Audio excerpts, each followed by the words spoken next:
वक्फ pact पे JPC ने कुल 32 सुझाव दिए हैं। इस कानून को ठीक करने के लिए 32 बदलाव करना पड़ेगा। लेकिन सवाल यह है कि क्या 32 बदलावों के बाद यह वक्फ पैक्ट पूरी तरीके से कॉन्स्टिट्यूशनल हो जाएगा? भारत के संविधान में वक्फ शब्द कहीं है ही नहीं है। WAQF नाम का शब्द ही नहीं है। भारत के संविधान के शेड्यूल 7 के लिस्ट 3 में एंट्री नंबर 28 में चैरिटी शब्द यूज हुआ है और एंडाउमेंट यूज हुआ है। इसका मतलब यह हुआ कि एक यूनिफॉर्म चैरिटी कोड होना चाहिए, यूनिफॉर्म एंडाउमेंट कोड होना चाहिए, वक्फ पैक्ट नहीं होना चाहिए, वक्फ बोर्ड नहीं होना चाहिए, वक्फ ट्रिब्यूनल नहीं होना चाहिए। हिंदी में कहेंगे समान दान संहिता होनी चाहिए, समान धर्मस्थ संहिता होनी चाहिए। मजहब के आधार पर वक्फ बोर्ड, वक्फ ट्रिब्यूनल नहीं होना चाहिए।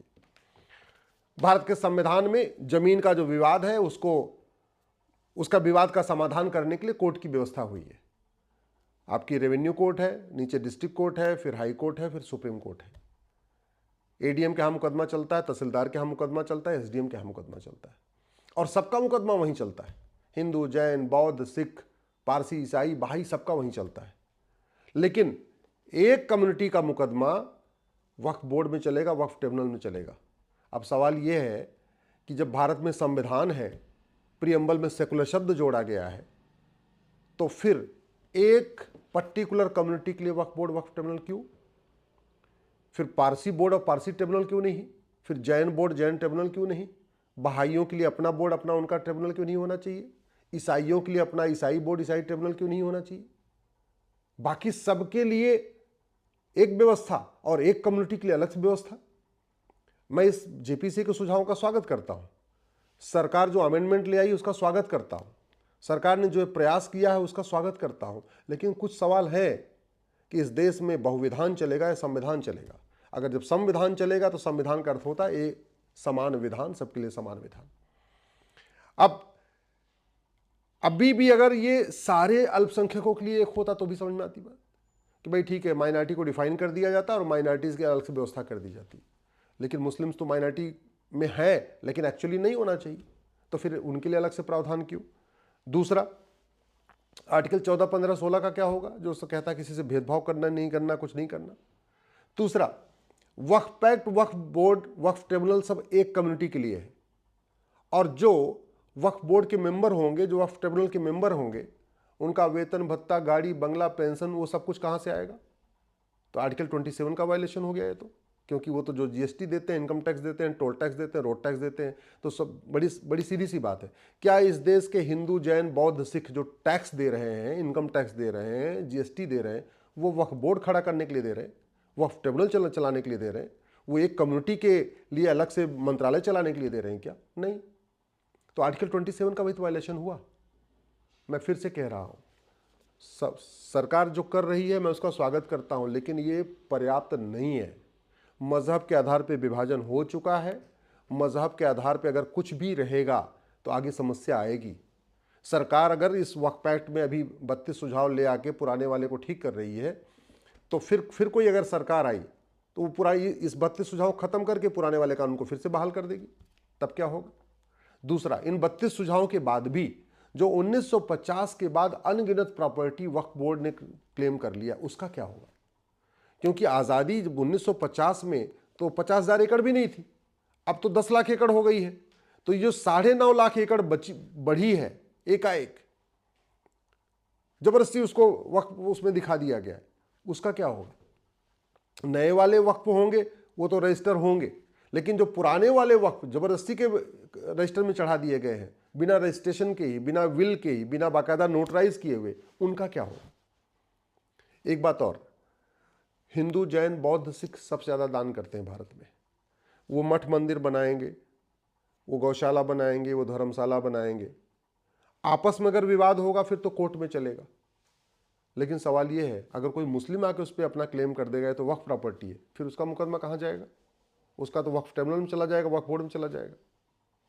इस पर भी क्लैरिटी की ज़रूरत है कि ये जब वक्फ बोर्ड बनेगा, वक्फ ट्रिब्यूनल बनेगा, तो ये केवल मुस्लिम्स का आपस का विवाद ठीक सुलझाएगा या गैर मुस्लिम के साथ अगर कोई विवाद होगा तो उसको भी सुलझाएगा?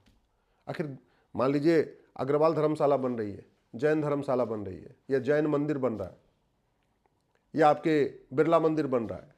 ये हिंदू बहुत ज़्यादा मठ मंदिर बनाते रहते हैं, गौशाला धर्मशाला बनाते रहते हैं। उनकी विवाद पे अगर कोई आके क्लेम करेगा कि नहीं ये प्रॉपर्टी वक्फ की है, तो वो मुकदमा कहाँ जाएगा? मेरा ये मानना है कि ये जब काम हो रहा है तो इसको पूरी तरीके से कॉन्स्टिट्यूशनल कर दिया जाए। वक्फ बोर्ड, वक्फ ट्रिब्यूनल का नामो निशान मिटा देना चाहिए। वक्फ बोर्ड, वक्फ ट्रिब्यूनल की व्यवस्था चलेगी तो भले ये 32 सुझाव लागू हो जाएंगे, इसके बाद भी समस्या कुछ न कुछ बनी रहेगी, एक पैरेलल में अलग से व्यवस्था बनी रहेगी। और वैसे भी ये पूरी तरीके से जमीन का मुद्दा है, लैंड का मामला है। लैंड फंडामेंटल राइट नहीं है, लैंड रिलीजियस मामला नहीं है, लैंड शुद्ध रूप से सिविल राइट है। और लैंड का मुकदमा चलता है चकबंदी अधिकारी के यहाँ, लैंड का मुकदमा चलता है एसओसी के यहाँ, डीडीसी के यहाँ, लैंड का मुकदमा चलता है एसडीएम के यहाँ, डीएम के यहाँ, लैंड का मुकदमा चलता है चकबंदी कमिश्नर के यहाँ। ऐसा नहीं होना चाहिए कि बाकी भारत में इतने लोग रहते हैं, सबका मुकदमा तो चकबंदी अधिकारी के यहाँ चलेगा, चकबंदी कमिश्नर के यहाँ चलेगा, कलेक्टर के यहाँ चलेगा, कमिश्नर के यहाँ चलेगा, तहसीलदार के यहाँ चलेगा। लेकिन वहीं अगर किसी ने आके बोल दिया नहीं ये प्रॉपर्टी वक्फ की है, तो फिर मुकदमा ट्रांसफ़र हो जाएगा। इसलिए अब जब इतने वर्षों के बाद इस पर काम हो रहा है तो अच्छा ये है एक यूनिफॉर्म चैरिटी कोड बनाया जाए, यूनिफॉर्म एंडाउमेंट कोड बनाया जाए, यूनिफॉर्म प्रॉपर्टी कोड बनाया जाए। कहने का मतलब एक देश एक विधान लागू किया जाए।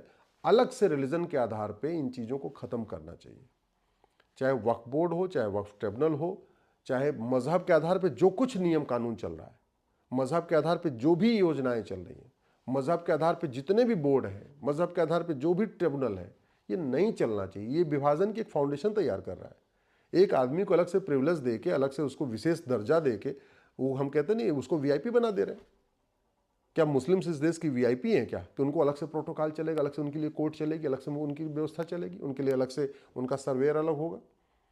बाकी सबका मुकदमा एसडीएम के यहाँ चलेगा, एडीएम के यहाँ चलेगा, डीएम के कलेक्टर के यहाँ चलेगा, और मुस्लिम का मुकदमा वक्फ ट्रिब्यूनल में चलेगा, उनका सर्वेयर भी अलग होगा। ये व्यवस्था से मैं इसका विरोधी हूँ। मैं व्यक्तिगत रूप से मानता हूँ कि ये वक्फ एक्ट पूरी तरीके से ख़त्म होना चाहिए, और नहीं ख़त्म होना चाहिए तो फिर ईसाई बोर्ड, ईसाई ट्रिब्यूनल भी होना चाहिए, जैन बोर्ड, जैन ट्रिब्यूनल भी होना चाहिए। फिर तो जितने पंथ हैं सारे पंथों के लिए अपना अपना बोर्ड होना चाहिए, अपना ट्रिब्यूनल होना चाहिए। फिर समस्या और भी बढ़ जाएगी, और इसलिए बढ़ जाएगी कि जहाँ दो पंथों का मुकदमा होगा वो फिर मुकदमा कहाँ जाएगा?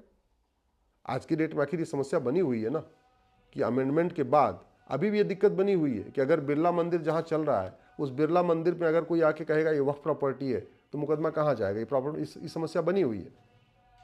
और सबसे बड़ी बात की, जो स्वतंत्रता के समय वक्फ बोर्ड के पास 50,000 एकड़ से कम ज़मीन थी, वो 10 लाख एकड़ ज़मीन हो गई।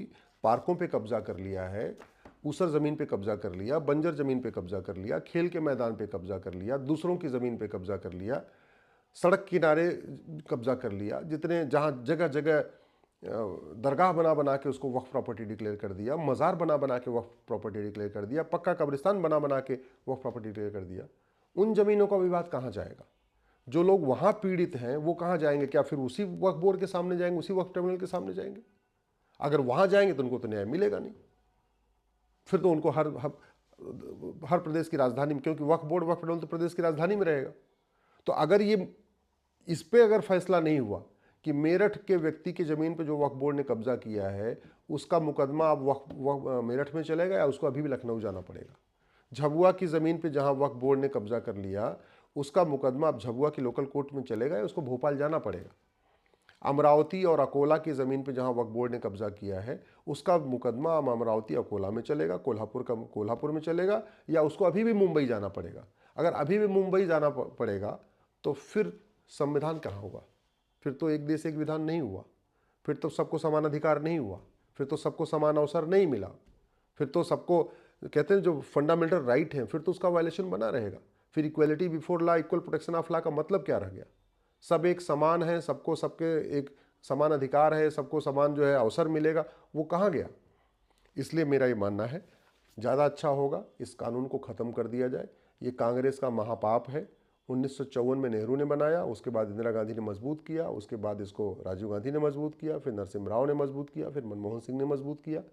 अगर ये कानून रहेगा, चाहे भले ही अमेंडमेंट के बाद, तब भी यहाँ पे लैंड जिहाद चलता रहेगा।